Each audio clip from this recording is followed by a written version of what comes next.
And that's why they also called him Teflon Didier, because, this protective layer on a pan, which makes sure no dirt sticks to it. Well, that was what was said about Didier Reynders until last year.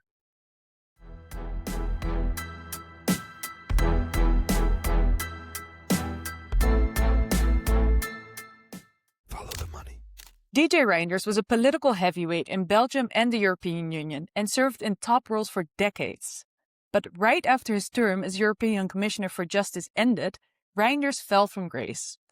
In December 2024, Belgian authorities launched a money laundering investigation that has since led to formal charges. Reynders bought large quantities of lottery tickets over many years and used the winnings to funnel hundreds of thousands of euros back into his bank accounts.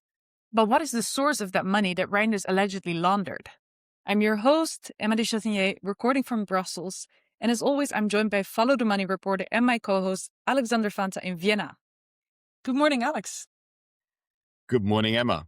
To unpack how all of this came to light, what exactly the court is looking into, and where we stand right now, we're joined by Simon Van Dorpe, our in-house corruption specialist.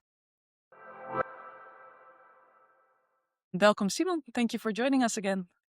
Hi, thanks for having me. Before we dive into the scandal that we're going to be talking about, what should we know about Reynders before we start talking about the scandal that you revealed about him? Who was he before this all happened? Yes, as you mentioned, he was a high politician. He was the Belgian finance minister between 1991 and 2011. And immediately after, he was the foreign minister until 2019. So he had 2 decades at the very top of Belgian government. He almost made it to become prime minister. After his career in Belgian politics, he was still the justice commissioner at the EU level. So yeah, he was one of the most important politicians in Belgium, and his reputation was of someone who was extremely sharp, smart, real politician. Also strategically, he always knew, to avoid scandals. And that's why they also called him Teflon Didier, because, everything like this protective layer on a pan, which makes sure no dirt sticks to it. Well, that was what was said about Didier Reynders until last year. And just to be clear, so as a European Commissioner, his responsibility was to uphold the rule of law, right? Indeed, yes, that was he was the EU Justice Commissioner. He was also responsible for consumer affairs. But indeed, Ursula von der Leyen asked him at the start of his term to ensure that the rule of law is upheld across our union. That was one of the tasks he got. That didn't age well, did it? Not at all. Not at all. I mean, he's also, maybe important to say, he is a lawyer by training. He's a specialist in constitutional law, started his career in academics. Yes, and his wife is also a prominent judge in Liège. So, yes, they know 1 or 2 things about the law. And what you revealed is that if there's one thing he didn't do, it seems like he did not uphold the law. So what exactly is this big scandal that you revealed about Didier Reynders? So the big scandal is that, well, maybe we should go back to when it happened. That was on the 3rd of December. So until the 1st of December, he was 2024, right? 2024, indeed. So until the 1st of December, he was the Commissioner for Justice. And 2 days later, he was interrogated. He was taken in for questioning by the police in a money laundering case. So there were also raids simultaneously in his homes in Uccle and in Wissous, where he has a second home, which is between Liège and Belgium. And Uccle is a neighborhood in Brussels, right? Uccle is indeed a kind of a upscale neighborhood in Brussels. And they asked him about his alleged role in a money laundering scandal. So what is between 2000 2008 and 2018, Reynders would have laundered money through his bank account, or he deposited, let's say like he deposited large amounts of money until almost 700,000 euros on his ING bank account. ING confronted him with that, and since then he's been playing with the National Lottery for very large amounts, for around 200,000 euros until until 2024. And so the allegation with the National Lottery games is that he just went to this fuel station, a gas station close to his home in Uccle, with cash money, and he bought their e-tickets. You get a small ticket, and then with that ticket you can go play online, play several games of the National Lottery, and online, if he wins money, he transferred that money to his private account. And so the allegation is that that was a way to launder money, because the money that comes to your private account then is considered a legal origin and thus laundered. So first, for 10 years, he's depositing large sums of money into his bank account. The bank gets suspicious and asks him about it. He stops doing that, but then he starts kind of walking to his local gas station. And then do we have any sense of the sums of money involved in that he was spending on tickets at the gas station? Yes, so indeed, over a period of 5 years, so roughly overlapping with the time that he was the EU Justice Commissioner, that would be a sum of 200,000 euros, which is actually, if you calculate it, there is a maximum amount that you can play with these e-tickets, and it's 500 euro per person per week. So he actually hit the maximum. He used two accounts. He used the account of himself and his wife. Then you get to the amount of 200,000 euros. So he really did that like religiously during like more than 4 years. Absolutely baffling. I wonder what the gas station attendant must have been thinking. Especially since they probably also recognized who he was, right? Of course. No, he's especially in Uccle, everybody knows who he is. Yeah. Is there a chance that he was just a crazy gambling addict? Well, no, that's what at a certain point we heard his lawyer said, that there may have been a gambling addiction, but actually the National Lottery came with a communication that immediately contradicted that claim. Why?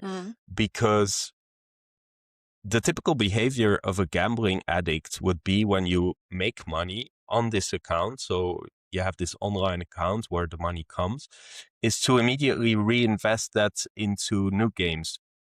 What Didier Reynders did was that all the profits went to his private account, and he kept injecting cash money. So he kept going to the gas station with cash money to buy new tickets. So that's not the typical behavior of a gambling addict. Because they would just keep on gambling. Like they're not out to make profit and put it in their bank. They want to gamble. Exactly. So the money flow, so to say, would be different. How did you exactly know that all of this was happening prior to the police raid? So in 2019, I looked into this for the first time seriously. And I have been trying to cover a number of these suspicions around Didier Reynders. I mean, we looked into several of the people who were alleged to be involved in either bribery or money laundering connected to Reynders, but we never found anything. And it was in the end a tip about this investigation, which set off the current reporting. Yeah, let's go back to that day in December 2024. Police raided Reynders' house. And that was the same day as when you published the story for Follow the Money, right? Indeed, yes. It was quite a tense situation because we already knew sort of what was going on. We heard that there were raids happening, but we were waiting until we could confirm final details before publication. Our editor wanted to publish as soon as possible. We were saying we have to hold back a bit until everything is confirmed. So in the end, we published at 9:30 in the evening, which is quite late. So the next day, it's really in the morning, it was all over the news. Yeah, it was a pretty huge story here. What was the day like for you? It was my day of fame in Flanders. Because I was asked in many also in the TV studio in the evening. So we had radio interviews, TV coming here. So we had a follow-up story with Alistair, who was working on this. But yes, it was a tiring day. And would you say this was the biggest scoop that you revealed in your career as a journalist? I mean, I think in Belgium, it definitely resonated most. I mean, I'm still asked at Christmas parties, like everybody somehow assimilates me with the Didier Reynders story and is asking, because it's kind of, because of this contrast between who Didier Reynders was, top politician, quite respected in Belgium.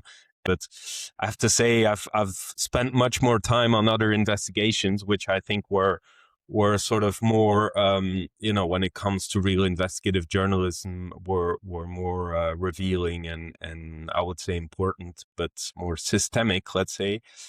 Simon, what are people most interested in? What are people asking you about? Obviously, the number one question is, where did the money come from? This, we have some suspicions, and the investigators are looking into this, but we don't have any definitive answers yet. And so what's the next step in this court case? What are the big questions that remain right now? So the next step will be the indictment, and then we'll see if he's indicted only for money laundering, or also, for instance, for bribery, or well, in Belgium that's called passive corruption. The active corruption being then the person who would pay the bribes. Yes, we'll have to look out for that. What is important to note is that there's a special procedure. So before he can be indicted, the judges will need to ask the parliament to lift his immunity, because he's under high immunity protection. So normally immunity is used because someone did certain things in the context of his work. So immunity protects a mandate of a European commissioner or a Belgian minister. Yeah, and I assume that's not coincidence, right? That those raids only happened after his term as EU commissioner had ended. Yes, so no, that's probably not a coincidence. If he would still be an EU commissioner, and they would need to ask the European Commission to lift his immunity, then in theory he would need to lift his own immunity. This was a secret investigation. They wanted to do these raids, and they wanted to find things. And if they would alert him beforehand by saying that he would obviously know that there would be a vote, because he would need to recuse himself. And then, he could cover up his tracks, and he could hide things in his house if he had cash money or whatever. So by waiting until his term was ended, they didn't have to. They could ask the commission, of which he was no longer a part. I think they made it much easier for themselves by waiting, because they have a lot more investigatory powers. That obviously also begs the question, the Commissioner for Justice and Consumer Matters, is he also responsible for online gambling and regulating lotto tickets? The Commissioner for Justice, that's a good question. But as a finance minister, he was responsible for the National Lottery between 2007 and 2011. It's not always the case that the finance minister is, but he was during the last part of his mandate as finance minister. It would be difficult for him to claim he was oblivious of the rules. Well, this definitely wouldn't be a defense. Oblivious of the rules. Nul n'est censé ignorer la loi is the French saying. So everybody should know the law, and obviously a minister should know the law. So no, that's not a defense. I mean, look, we'll have to wait. We'll have to wait until the court, the trial, see what his defense will be, see what the judges say. The money laundering looks like a very strong case. And the defense that we've heard so far is, on the one hand, his gambling addiction defense. That doesn't seem to make much sense. Then there was also a defense that some of the money would have come from art sales. There has been a separate investigation opened into some of those aspects, but that does also not seem to go very far as what we hear. So those police raids were in 2024, but you had in fact been looking into Reynders long before 2024 as well. What else did you find out about him? So we're looking into Reynders for quite a while, and so have our colleagues from Le Soir. In 2019, there have been serious allegations. At the time when he just started his mandate as new commissioner, a former member of the Belgian Security Service stepped forward with a lot of very serious accusations. He had a lot of documents, but there was no, let's say, hard evidence, smoking gun proof was not there. There have been cases in Kazakhstan, in Libya, in Congo, in Belgium, where he was all mentioned as part of potential corruption, money laundering. So those could be explanations of where did Didier Reynders get his money, because now we're speaking about with the lottery tickets and the cash money deposited on his ING account. That is a money laundering case, but where did this money come from? I mean, cash money, where do you get it? And so what you also just mentioned, the big question now, of course, is where did he get this money that he used to buy those lottery tickets? But why exactly is that such a crucial question in this whole case? Because in a way, the money laundering is not the worst thing if you look at it somehow from an ethical perspective. Okay, he was playing games on the lottery. I mean, there's not much wrong with that, right? What people are wondering, and it makes the case stronger if you can say, look, this is where the money came from. It's really dirty money, because now you have a sort of now there's a suspicion, as long as Didier Reynders cannot prove a legal origin, there's a suspicion that the money was black, that the money was dirty. And that kind of leaves, if in the end you have a conviction, people will always stay with that question, okay, where did he get it from? So it's better if you can, at the same time, also look into the origin of the money and prove bribery or another. And so normally these are linked. When you have cases of money laundering, it's generally linked to corruption or any other form of criminal activity.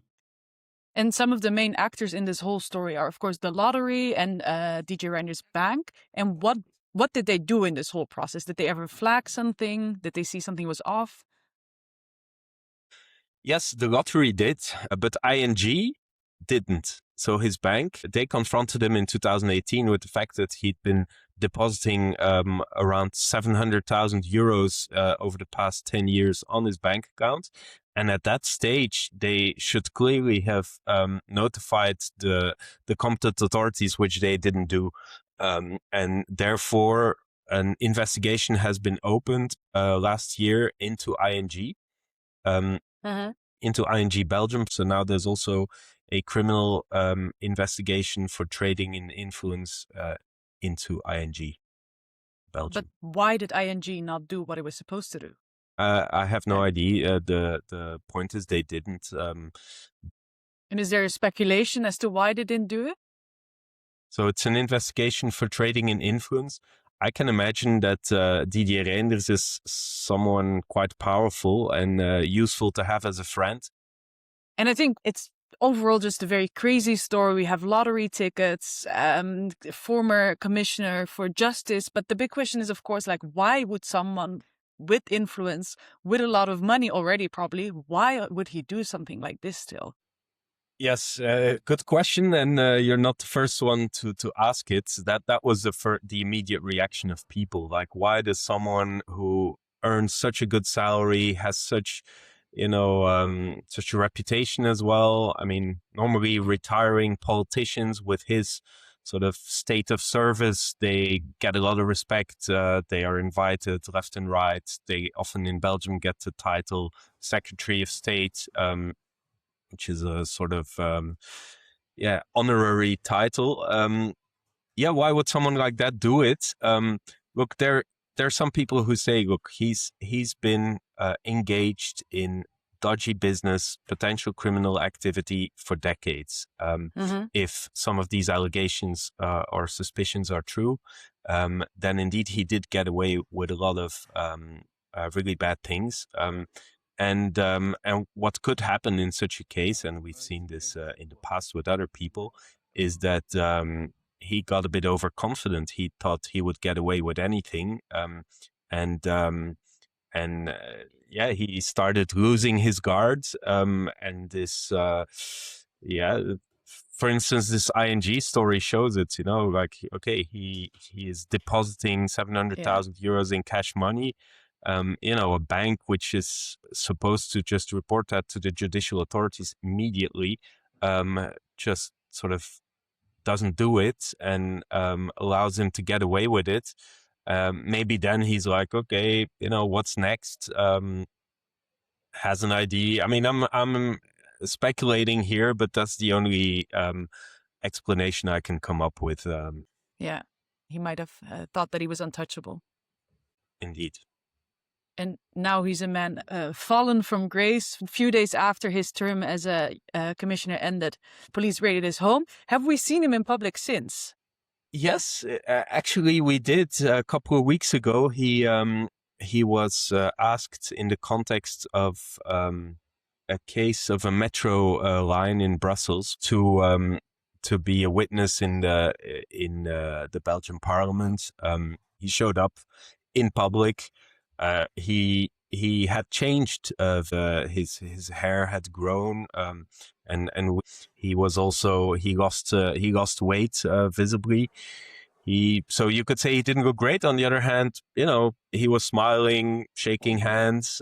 He didn't say anything about the corruption case. Obviously, there were many media asking him questions. He was sort of brushing it off, and he did his testimony, but he didn't say anything about the corruption case. That's the only time he was seen in public since the 3rd of December, 2024. And most likely we will see in 2026 at some point a court case. 2026, I wouldn't be too sure about that. It's possible. It depends also on the investigation, on whether they really go after this corruption. And there are many procedural hurdles possible in Belgium. We've seen in the past. I'm sure he has good legal counsel. So no, I wouldn't be sure that it will be in 2026. And then my very final question. So you've covered a number of corruption cases over the past years, and I'm wondering, what is your personal motivation to go behind these kind of cases? I think it's super important that there is reporting about corruption, because what we see is a strong correlation between corruption and the rule of law. That it's very important that corruption is being fought. In Eastern Europe, for instance, there has historically been a lot of corruption, but you see that they really developed some very high standards in the fight against corruption in Eastern Europe. And in Western Europe, I believe there is a general sense, we are a democracy, there's little corruption here. And of course, such a case like Didier Reynders is a great reminder. I mean, let's see what the trial says and what eventually comes out of this. But it's a great reminder that even at the highest levels, that people that we consider, to be our top representatives and who should, hold the highest standards of integrity and ethics. Yes, I think it's a very good signal that even these people are being prosecuted, and it's a reminder that there is an independent judiciary which doesn't shy away from going after even the most influential politicians. Before we go to the end of this episode, we do have to make an important disclaimer here. So at the time of this recording, the legal proceedings against Didier Reynders are still ongoing, which means that he remains presumed innocent. Reynders' lawyer previously said that he would, quote, contest the criminal qualification given to the facts as presented in the press, both in fact and in law, end quote. And regarding the corruption cases that we've spoken about in this episode, so Libya, Congo, and Kazakhstan, no evidence implicating Reynders was ever found. And with that, we'll wrap up today's episode. Thank you so much for joining us, Simon, and Alex and I will be back soon for another episode. Thanks, Emma. You've listened to the podcast of Follow the Money. Our watchdog journalism is funded by our members. Subscribe and support European investigative journalism.